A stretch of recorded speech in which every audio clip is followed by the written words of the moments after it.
Moje ime je Špela Tevžič, sem zdravnica družinske medicine v Zdravstvenem domu Ljubljana in sem se odločila, da dam podpis kampanji Ne nasilju v zdravstvu.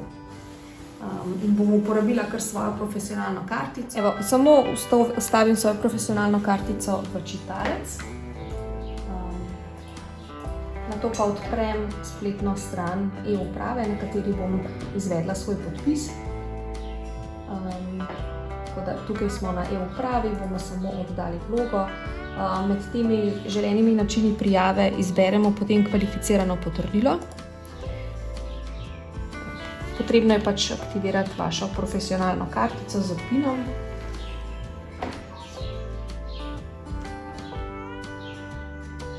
In to je to. Nato sledi samo še izbira enote, kamor želite svojo vlogo pač tudi poslati. In vlogo potem tudi oddate.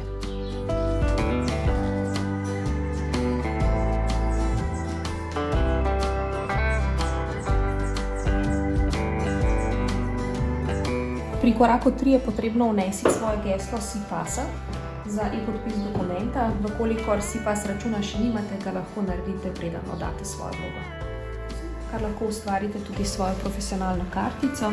Kliknete samo na prijavo v uporabniške strani SIPAS ter izberete želen način prijave. Vlogo sem uspešno oddala, ker res želim dati svojo podporo nenasilju v zdravstvu.